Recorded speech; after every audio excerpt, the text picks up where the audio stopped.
and welcome everyone to our Wednesday night midweek Oasis service here at the Oakland Center for Spiritual Living. My name is Paul. I'll be your host tonight, and we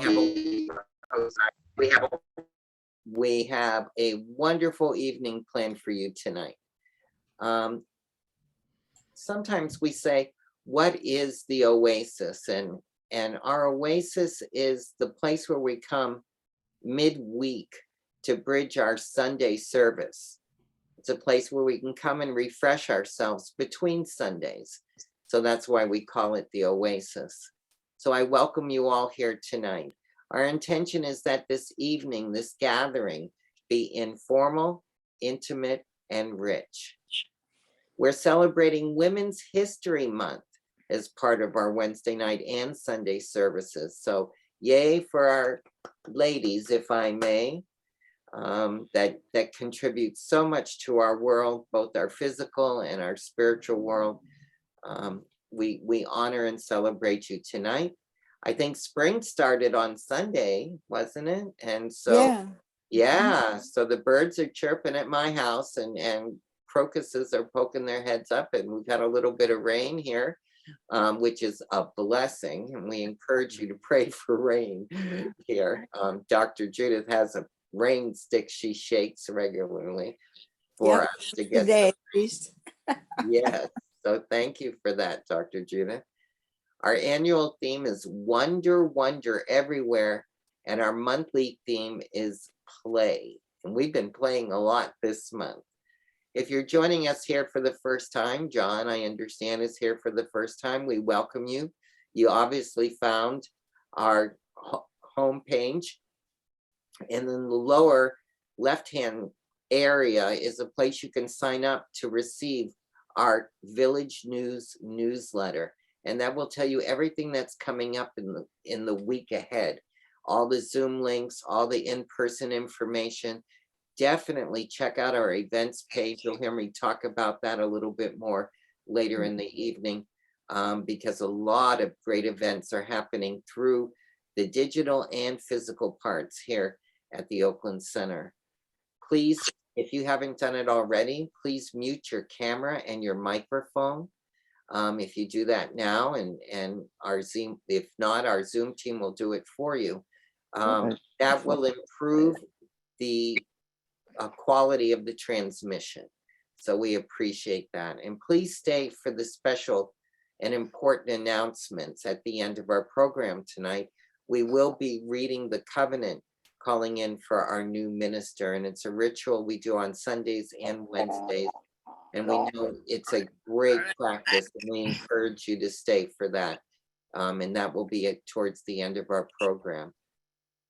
Tonight, we have a wonderful guest speaker, but we also have a special opening person to do the opening prayer. So I call forward right now a ministerial student, one of our practitioners. She did a gorgeous meditation for us this evening, which we're so grateful for. Please, Teresa, I turn it over to you for our opening prayer. Thank you, Paul. All right, everyone. So here we are. If you want to gently close your eyes and settle in, let's just let go of anything that came before this very moment. Well, there's only one of us here. In some way, somehow, there is only one presence. Today I call this presence Divine Mother. Divine Mother, Divine Love. I open and welcome this one power, this one cause of life, into the hearts and minds of all of us here. It lives us, it breathes us. It is the one that has created all of us right here. And we live and breathe and have our beings within it. It is perfect joy, perfect love, and it is unity, peace, and harmony.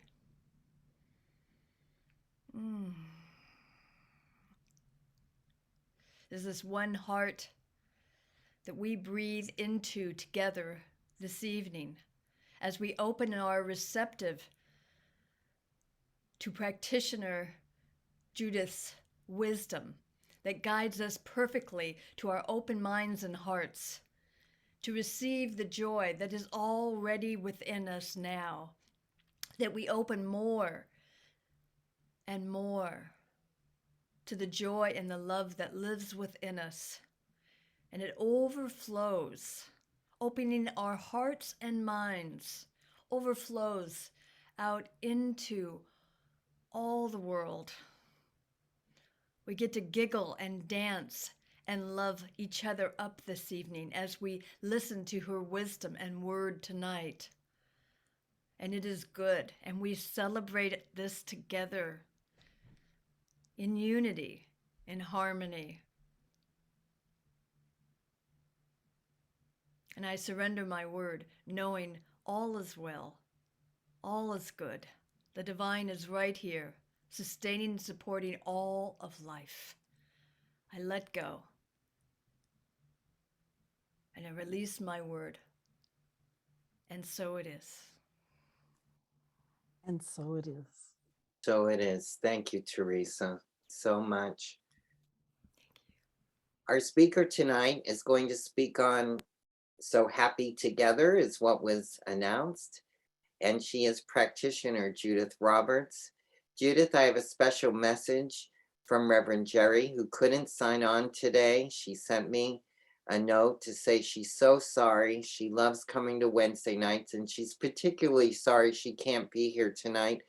But she'll keep trying. She may pop in. She may break through that internet blockage, whatever it may be. We've been trying in the background. But she wanted me to send her best wishes and her love to you and let you know that she knows you're going to be fabulous. Oh, thank you. What I love about Judith Roberts, and I say this every Wednesday night that she appears, she always brings a nugget, something that I can take home, and it'll, like sticks to my ribs, like country fried dumplings or something rich and wonderful and yummy. And it lasts a long time. Even tonight, I've had a little preview of what she's going to do, and I'm so excited. Judith, you always bring such well orchestrated programs when you speak on Wednesday. So I'm excited to hear what you're going to do and how it goes. I know it'll go great. So everybody, we're so blessed to have her here tonight. Let's welcome Judith Roberts. Thank you, Paul. That was a lovely introduction, and yeah, we'll see. I think everything's going to go well. We had a few glitches beforehand, but we'll just let it flow.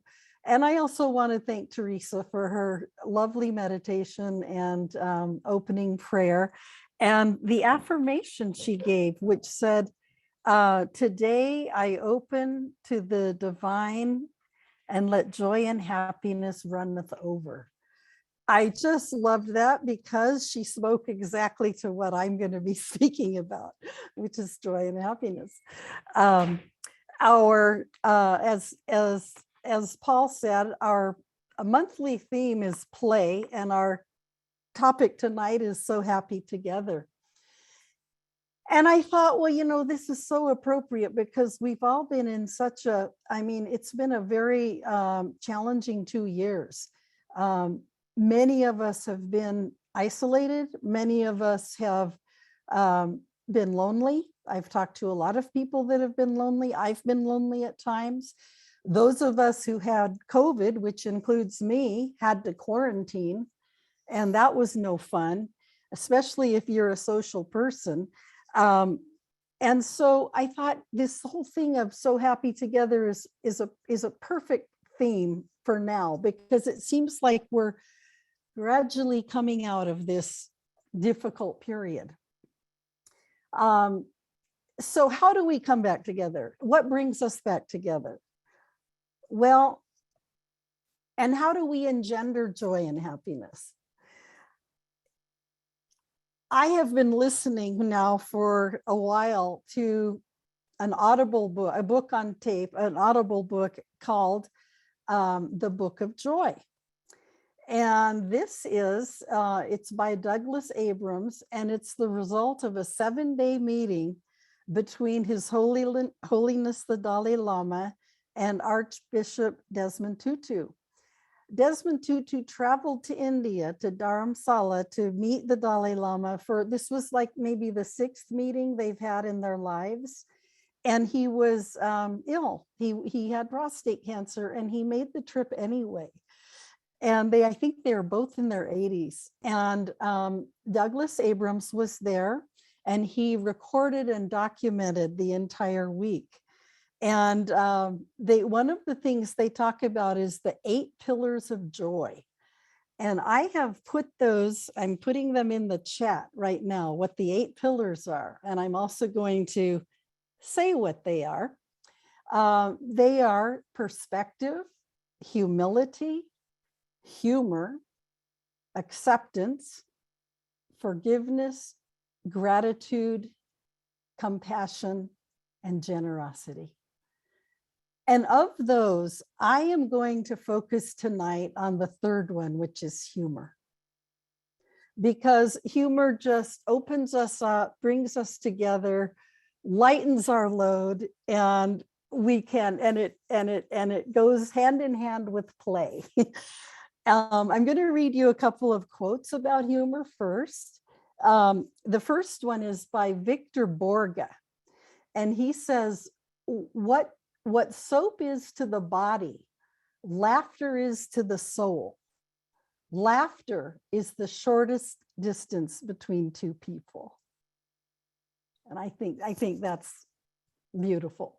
The next one is Laura Ingalls Wilder. And she said, a good laugh overcomes more difficulties and dissipates more dark clouds than any other one thing. And the 3rd one is from Maya Angelou. And she said, laugh. It's the sweetest thing one can do for oneself and one's fellow human beings. So I am going to play for you a couple of audio clips from the Book of Joy, which I have on Audible, and so I'm playing it from Audible.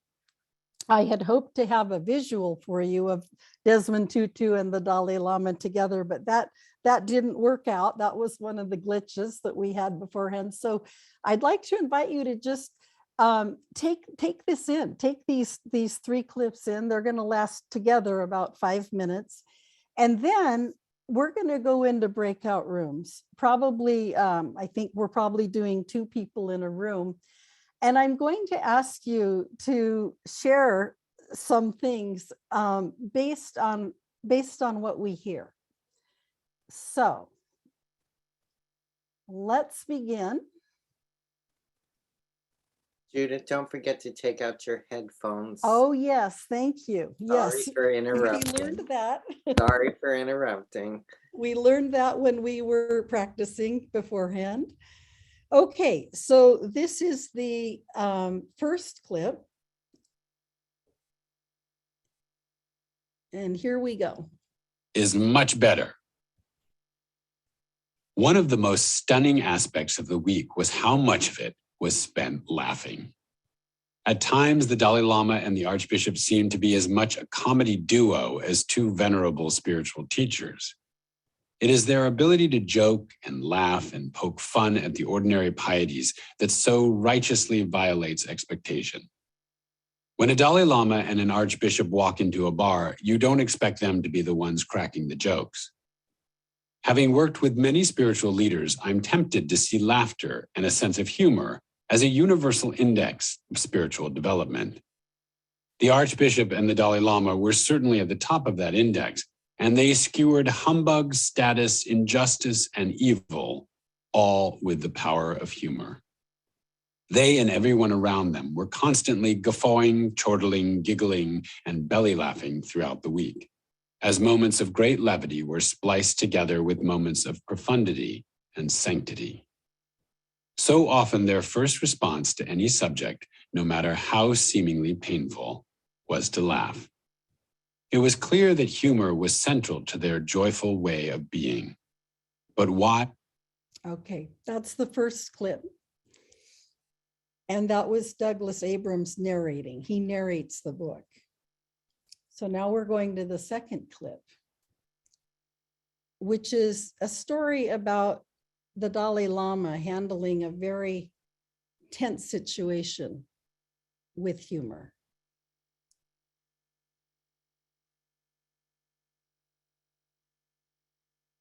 I have to cue this up, so I'll be there just a second. Okay, right here. It's a little tricky. Okay. Weapon. The Dalai Lama visited Belfast in Northern Ireland after the Troubles. He was invited to attend a private meeting where victims and perpetrators of violence were present. The atmosphere was very tense, as the suffering was practically palpable in the air. As the meeting began, a former Protestant militant spoke of how, when he was growing up, he was told by other loyalists that what they did in opposition to the Catholics was justified because Jesus was a Protestant and not a Catholic. Knowing that Jesus was, of course, a Jew, the Dalai Lama laughed so hard that he completely changed the atmosphere. Able to laugh at the absurdity of our prejudices and our hatreds, everyone was able to communicate more honestly and compassionately with each other. So that was Belfast. And now I have one more to share with you. And this is about Desmond Tutu.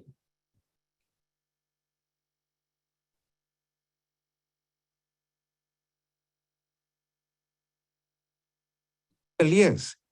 If you are longing to bring people together, you're not going to do so by being acerbic. You know, it's so good to see the ridiculous in us, really. I think we then get to see our common humanity in many ways.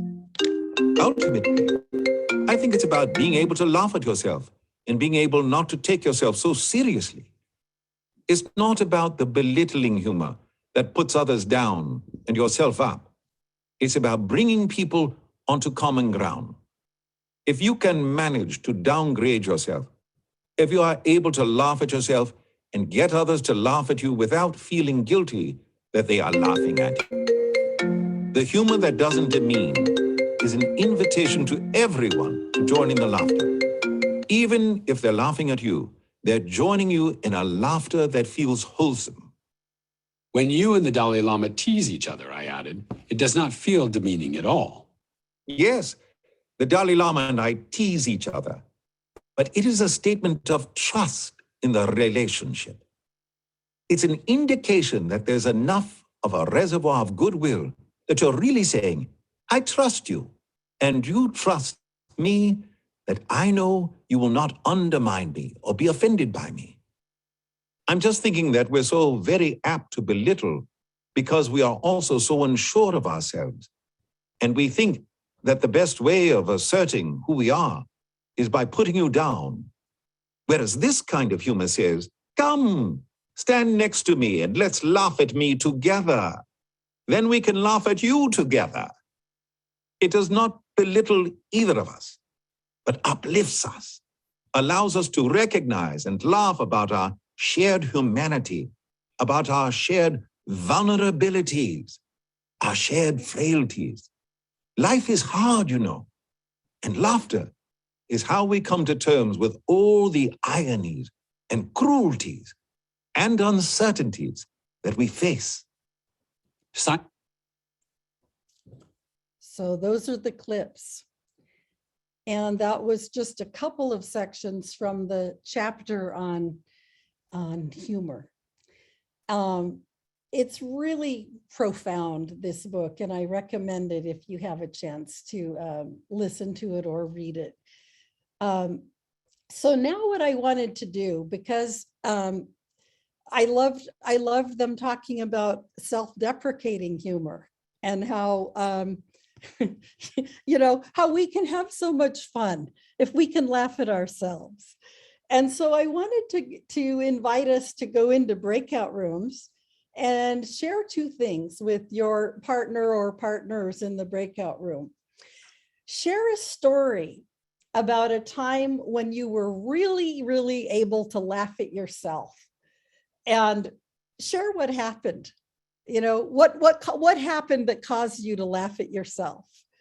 And then the other thing, the second thing to share is about a time, the last time that you guffawed. Remember in the beginning clip, he said that all week they guffawed and chortled and cackled. The Desmond Tutu cackled when he laughed. So when was the last time that you guffawed? When was the last time you laughed so hard that you cried, or laughed so hard that you snorted or that you screeched? You know, that feeling of just belly laughing. Those are the two things that we're going to share when we go into the breakout rooms. And because we're sharing two things, each person has 5 minutes. So altogether we'll take 10 minutes on this. So I think Helene is sending us into the breakout rooms. No, I've got it. Oh, you've got it, Peggy? Okay. Recording. Okay, well, I'd like to welcome everyone back to the main room, as we call it, in this weird virtual Zoom world. So I would like to invite people, this is popcorn style. Oh no, Peggy, you can watch. If people raise their hand, raise your hand either in the little thing down below. Is it under reactions where you raise your hand? Yes, Yeah. ma'am. Under Yeah, reaction. Under reactions, you can do a virtual hand raise, or you can actually put your hand up. If you would like, I just want to invite people to share either a story about what caused you when you really, really were able to laugh at yourself, or a time, the last time when you were just belly laughing, you know, when you were just laughing so hard you cried practically.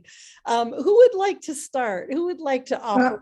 We've got Barbara Roberts has her hand up. Okay. Somebody you know. Yes, my sister-in-law, Barbara. Yeah. Okay, Barbara, unmute yourself, Barbara.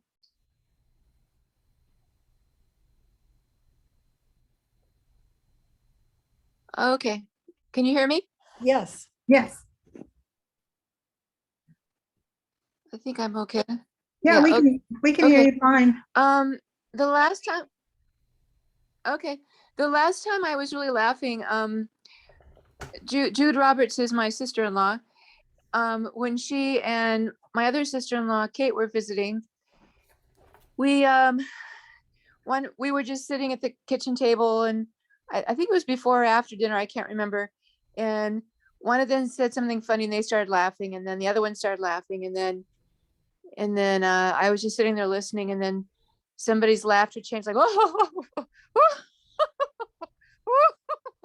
like laughter changed, and then I started laughing, and then people kept doing different kinds of laughter, and it just went on and on and on. We just kept, it was like a laughter party, and we couldn't believe it. It just kept going on and on and on and on, and it would get a little quiet, and then somebody go, oh, you know, all these different kind of laughters, and it was really fun. So that was my favorite laughter moment recently.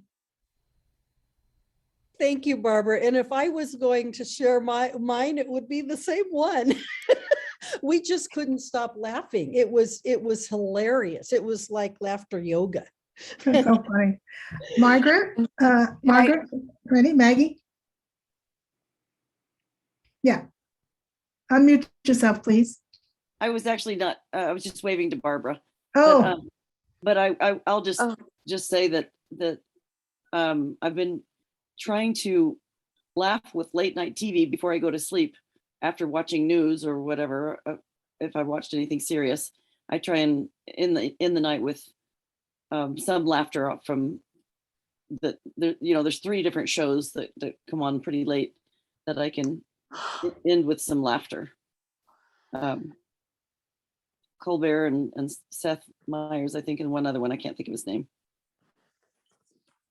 So it's available out there if you're a night person. Great, thank you. That's all. Thank you. Judith Freundglass and then Diana. Hi. I couldn't find any incidents, but I just love the whole idea and the whole topic because I just love dumb jokes. And I love jokes, and my friends who have known me for many years, I will tell a dumb joke of some kind, a pun, but kind of a dumb pun or something.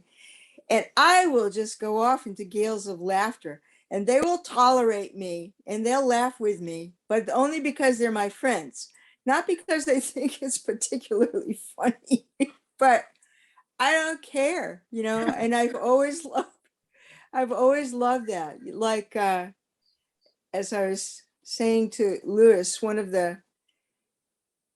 my best ones lately, which I think never grows old, is time flies like an arrow, but fruit flies like a banana. Come on, you got it. I know you got it. That's cute. That's cute. That is cute. That is cute. Yeah. That is fun. So if anybody has jokes like that, feel free to leave them on my, send me a message, because I love new jokes like that. My others are getting quite worn out. Okay. We'll keep that in mind. Right. Yeah. Okay, But I'm gonna Diana. go and listen to them, to listen to that book if I can get it. Okay. About laughter. Yeah. Thank you. And if I find something to laugh about, and sometimes laughter is like seeing my cat do something really weird, and I'm looking at it and she's like, and it's like, what are you thinking when you do that? Like she was on the chair the other day and she rolled over to be on her back and fell right off the chair. So it was like, I try not to laugh too loudly. I don't want to hurt. I think they get capable of getting their feelings hurt in the moment. So, but I see that. I like to see funny animal videos. Not the ones that not if anybody's getting hurt, but just like silly ones, so I like to look for those. Yeah, I'm open to any directions to being pushed toward, because no matter what state I'm in,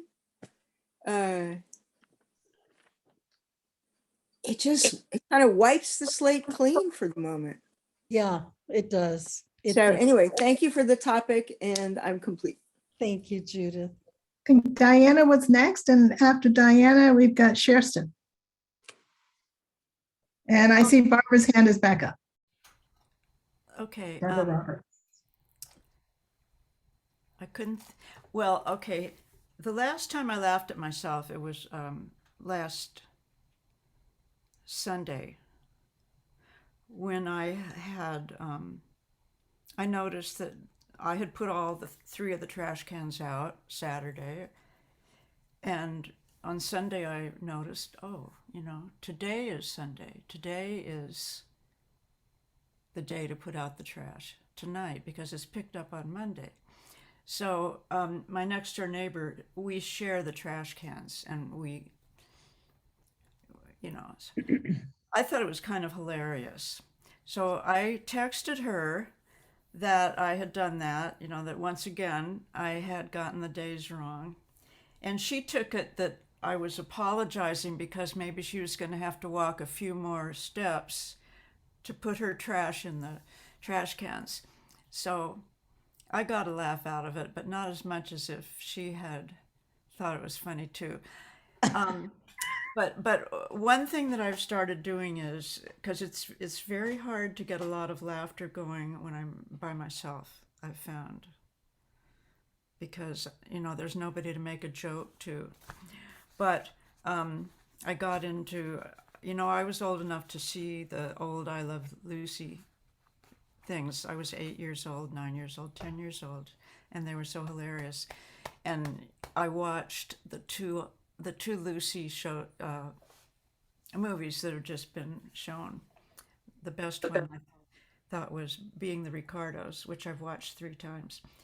So that reminded me of how funny they were. So now every night before I go to bed, I watch one of the Lucy reruns, the old original I Love Lucy. And there, I believe it's all on Amazon, not Amazon Crime, but Amazon Prime, where I watch those. And I do sit here and totally guffaw. They're just, Guffaw. they really are very funny. And I loved what you said, the quote you shared with us about, I don't know, the quickest way of meeting another person is through laughter. That is just stellar. It makes me want to learn a few jokes so that I can tell some jokes. Yeah, go for it. Yeah, I've got to do that. Thank you, Thank you. Diana. Thank you. Awesome. Sherston is next, and then Barbara Roberts has her hand back up. No problem. Unmute yourself, Sherston. Thank you. You still haven't unmuted yourself. Let's see if I can help you. Am I better now? There you are, yes. Okay. Here I am laughing at myself. Anyway, Judith, I got partnered up with John, your housemate, and it was so wonderful. I wish we had had twice the time, but it was so good. And what I shared with him, I'm going to repeat, but my mother was Swedish, and I was conceived in Sweden, but born in California, and grew up speaking English. And I have a lot of relatives in Sweden, and I decided it was my turn to go and visit relatives in Sweden, thinking I'd spend 3 to 6 months and whatever. But I walked into a teaching job, and I started in English, teaching English because I didn't speak Swedish, but then I transferred to teaching music. And the kids, after a week or so, said, well, wait a minute. If you're going to be here full time, you have to speak Swedish, because otherwise we have English and music, and that's not fair. And I said, you're right. So I said, okay, starting right now, I'm going to speak Swedish. And I fumbled and fretted and stumbled, but I said, yes, I will speak Swedish if you help me. So I had the kids, and they would laugh hysterically once in a while, to the point where they fell on the floor because I said something that was so atrocious that they wouldn't tell me what I had said, or double meaning or mispronunciation or whatever. So I'd have students walk to the board and say, this is what you said, but this is what you should have said. And I was determined to continue to speak Swedish. And an example, which I hope is okay to share, I think it was hysterical because everybody laughed at me so much. They almost fell on the floor. But we went to a restaurant, and I ordered a steak, and determined to speak Swedish, I kind of had Swinglish, American and Swedish and English. And I ordered my steak with, I didn't know how to say medium rare.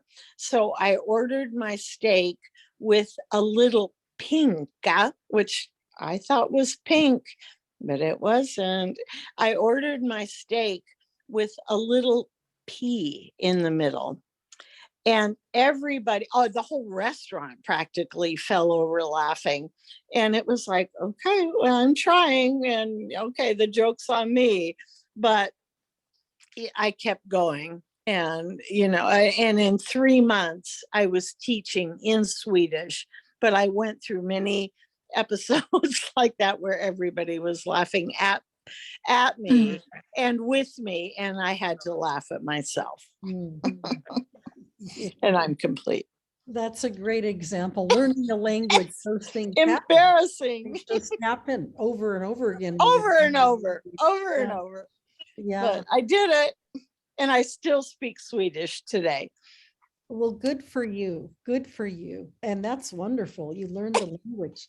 Does anyone else have a story they'd like to share? I see Barbara Roberts has her hand back up. Okay.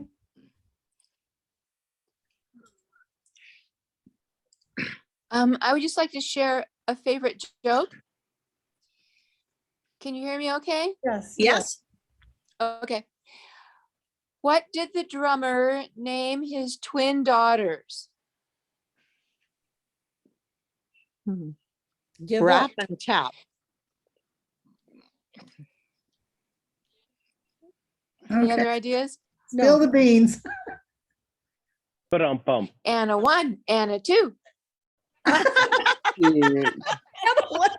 That's cute. That's cute. Beautiful.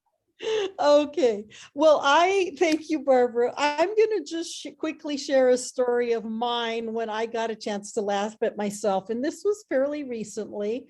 I had COVID during over Christmas and New Year's, and I think this was not too long after that. And I was playing Upwards with Barbara and my sister Kate virtually, and Upwards is a 3D game of Scrabble. It's a really fun game, and we each had our own letters, and you have to make words, and you have a tray like you do in Scrabble where you pick 7 letters, and then you make words from your 7 letters. And so whenever it was my turn, I would just spend a little while and then make a word, and I wasn't winning, but I was pretty close. And about halfway through the game, I realized that I wasn't picking letters from my tray. I was just going to the whole box of letters and picking from the whole box of letters of whatever I thought would work. In other words, and then I realized it about halfway through, and I told them, and we all cracked up. And I think it was, and I mean, it was just so bizarre, to do that. It totally defeats the purpose of the game, really. But I think I had COVID brain, whatever they called that, brain fog. I think I had brain fog. I think it was still left over a little bit. And I just didn't realize I was doing that. And I got a chance to laugh at myself, and they got a chance to laugh with me, It's so great when we can laugh at ourselves, and when we do things, because we all do, and just don't take ourselves so seriously. Yeah. So I'm gonna close with a quote from somebody who I think was really able to laugh at himself, and that was Mark Twain. And he said, and there was another quote I was going to share about from the Dalai Lama and Desmond Tutu, and I'm going to paraphrase it because I don't have it in front of me. But they said that that most of our suffering is self-created. And if we can create our suffering, then we can also find ways to alleviate our suffering. And one of the ways to do that is through humor. And so Mark Twain said, "I've suffered a great many catastrophes in my life, most of which never happened." I love it. All made up, all in his head. So anyway, I want to thank you all for coming tonight and joining us and sharing your time together in the breakout rooms and sharing your great. Your stories and your stories with us. And let's all just continue. Let's continue in the mode of loosening up, lightening up, sharing humor, sharing play with each other, and getting back to more normal life than we've been in the last couple of years. I'd like to turn it back over to Paul now. Yes, thank you so much, Judith. Let's show our appreciation any way we can so she can see it in the gallery view. Thank you so much. You have a standing ovation, madam. Sort of. Sort of, sort of. Oh my. Yeah. So thank you, Judith, as always, and Teresa for the meditation earlier today. But I'll do a lot of thank youing in a little bit, but we're going to do a little bit of announcements. We've got a lot of great things going on. And when you're ready, Dr. Barbara, we can let them rip, so to speak. Guess what? Next Sunday, March 27th, Reverend Jerry Carter will be speaking about So Happy Together. So join us in person with meditation at 10 a.m. and the service at 10:30. We are now streaming directly to YouTube, and the link is on our homepage. We reopened last Sunday, so remember, you'll need to show your vaccination card, photo ID, and wear a mask indoors if you're going to join us in person. Next Wednesday, March 30th, practitioner Christopher Brown will take on It Takes a Village, Transformation Through Community. Our meditation is at 6:30 and our service at 7. Our Wednesday nights will continue on Zoom. If you would like the March issue of the Science of Mind magazine, you can purchase it in the bookstore this Sunday. The bookstore needs to let go of the old in order to bring in the new, so they have a special sale going on. Purchase one item, 10% off. 2 items, 20% off. 3 items, 30% off. 4 items, 40% off. Or 5 or more, 50% off. Get great deals and help the bookstore purchase new product. The bookstore also needs volunteers to staff the bookstore. So while you're enjoying that sale, please talk to Linda Wyman while you're in the bookstore about possibly volunteering. Are you ready for a deep dive into abundance? Ministerial students Teresa Gardner, who's here, and Paul Ski are offering a 40-day spiritual practice beginning Sunday. By Sunday, March 27th. Okay, I have an error in my announcement. 40-day spiritual practice beginning, Teresa, it's already started, I believe.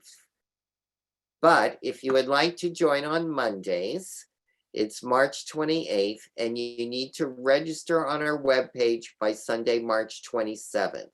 For more information and registration, please check out that events page.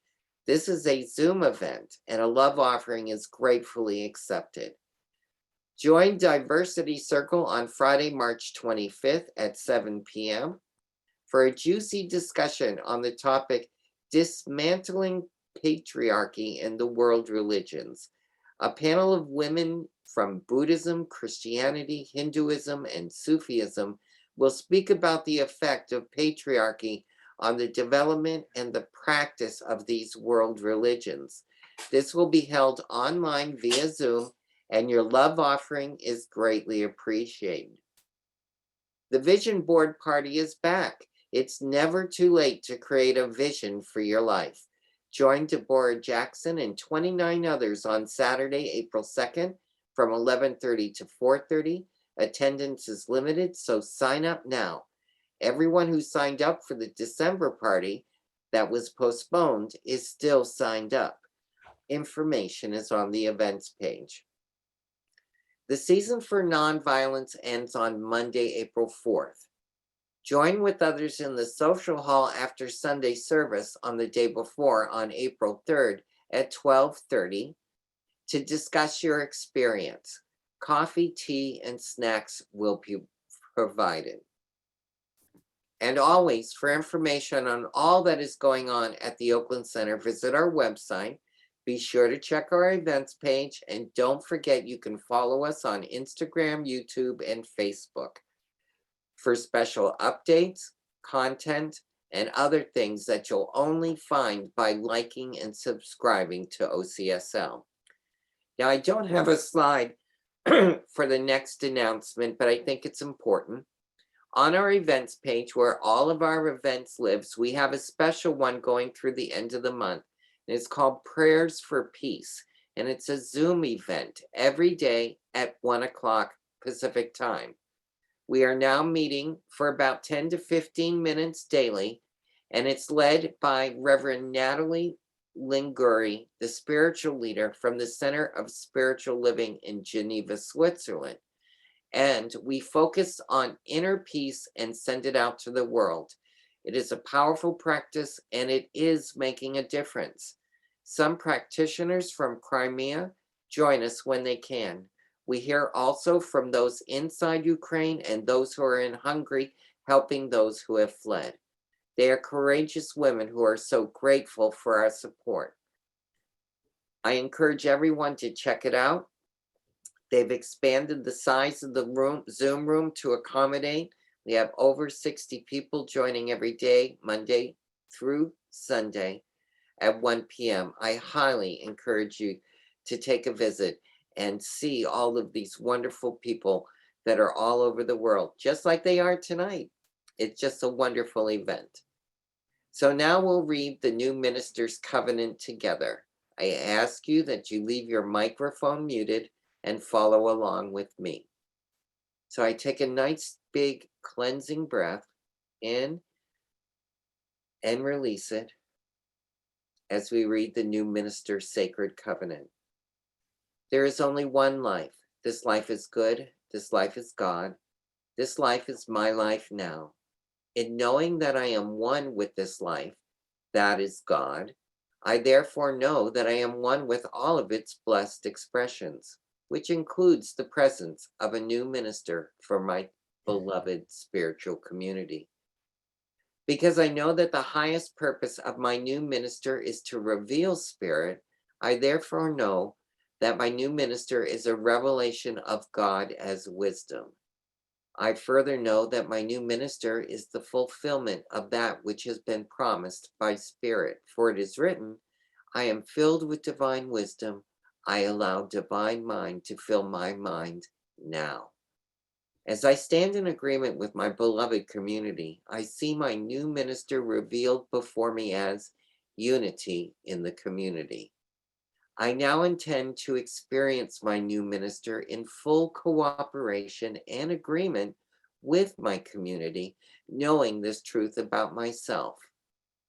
For I am inspiring unity in diversity, embracing and nourishing our community. I am awakening the wisdom within. I am healing and expanding our community with the power of love. I am engaging the community and building a world that works for everyone. I am deepening family consciousness. As I now accept the highest expression of a new minister into my life, I know that they are revealed in a way that illumines spirit and serves the highest and greatest good of all who are touched by their presence. I am grateful God is gracious, and so it is. Ashe. And so it is. And so it is. So in this moment of gratitude, I remind you that we take up a little offering, and I really take it up in a digital bowl that I created here with my hands, and I pass it to all of you to put your digital contribution, the thought of giving, because this gift I give is God in action. It does good work in the world and blesses creation. Mm-hmm. And so that is. And so that is. So we thank you for all of your contributions and time, talent, and treasure. But if you have some treasure, let me show you how you can donate. You can donate on where else? www.oaklandcsl.org. It's right there on the homepage. You can press the donate button for credit cards, or you can mail to that address at 5000 Clarewood Drive that's listed there. If you know how to do texting, you can text an amount to 510-327-3431. You can use Zelle and sell your donation to giving@oaklandcsl.org. Or you can join us at service on Sunday and use the good old-fashioned offering basket that we have available. So in this moment of gratitude, I want to thank everybody for participating and visiting us tonight. I want to thank Teresa for a terrific meditation. I want to thank Reverend Jerry for being here. As always, she joins us. She'll find a way to get here on Sunday night. I want to thank our Zoom team that's working behind the scenes. Blessed be, blessed be, blessed be. To Peggy, our leader tonight, Dr. Barbara and Sabrina and Alice and Luis and Helene. All of you guys, thank you, thank you, thank you. And so at this point, I'd like to turn it over back to our speaker, our practitioner tonight, Judith Roberts, and ask her to close us in prayer. Okay, thank you, Paul. Let's take a breath together. Knowing that this is the breath of life. This is the breath of the One, the creator of all, the giver of life, the giver of peace, the giver of love, the giver of kindness. And that love and that peace and that oneness, joy lives within us, that it dwells within us, without and within. And that each one can access that within and listen to the still, quiet voice, the voice of guidance, the voice of direction, voice of wisdom. And that wisdom is within each one of us and characterizes each one of us. And so I bless each person here, each person who attended, each person who served, each person who participated in any way. And all of those who supported those people in any way. Just knowing that each one is exactly in the right place at the right time, that each one answered a call this evening, and that each one leaves with something in their heart, a softer heart, an open heart, a kinder heart, and that each one received what they needed to receive tonight and takes it out and shines their own light out into the world. And so I give thanks for this evening. Thanks for everyone who attended. And I know that each person is blessed right here and right now. And so it is. Amen. So it is. And so it is. And Amen. so- Thank you, Judith.